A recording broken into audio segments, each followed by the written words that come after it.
Hi, I'm Karl Brauer with Kelley Blue Book, and I'm here driving the 2020 Porsche Macan GTS at the Estoril racetrack near Lisbon, Portugal. This is the brand new version of the GTS. It replaces the one that was out 2 years ago. And for this year, the 2.9 liter V6 twin turbo under this hood now makes 375 horsepower and 383 pound-feet of torque. That's 15 more horsepower and 14 more pound-feet than the last version of the Macan GTS. That delivers this car to 60 miles per hour in 4.7 seconds or 4.5 seconds if you've got the Sport Chrono package.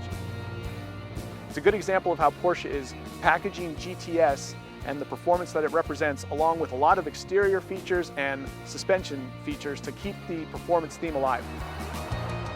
For instance, this car sits 25 millimeters lower than any of the other Porsche Macans out there. It's actually the lowest center of gravity Porsche Macan from the full line. It sits between the Macan S and the Macan Turbo, right between there in terms of its performance. Some of the trademark features you'll notice on the new 2020 Macan GTS is kind of this darkened or black theme throughout the exterior. You see things like the darkened headlight lenses, the darkened front grille, the black satin wheels. Then in the back, you see a specific black rear spoiler on the roof, and you see a rear diffuser that's also a specific kind of design and a darkened color for the GTS models. It helps you identify these vehicles, but if that still hasn't convinced you what you're looking at, you do have the black lower stripe along the doors, where within the stripe itself, if you look closely, you can actually see GTS. Slide inside the 2020 Macan GTS and a series of upscale features are standard, right? You get to have the 10.9-inch display right here in front of you, but you also get Alcantara seats with embossed GTS headrests. You get this great brushed aluminum trim throughout, and then you get things like cordless charging for your phone and of course standard Apple CarPlay.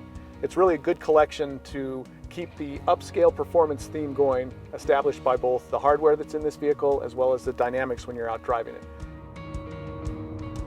And really that's the last thing to mention about this vehicle. It is a performance car, but it's also a luxury car, and they've really brought those two things together in the GTS. It's fast. It's one of the quickest Macans they've made, short of the turbo.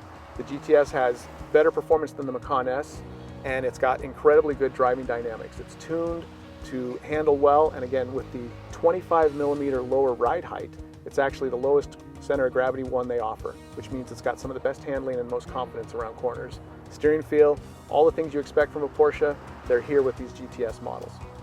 As is common with Porsche GTS models, the new 2020 Macan GTS comes packed with great value. If you were to equip a Macan S with the same level of feature content, it would be about $5,000 more than this vehicle comes standard.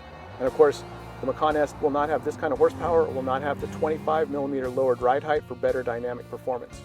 This car is a great value, and it's excellent for people who want to have fun on the weekends, as well as a daily driver that's very comfortable. If you're looking for another option in your Macan shopping, the GTS is well packaged and it's worth your consideration.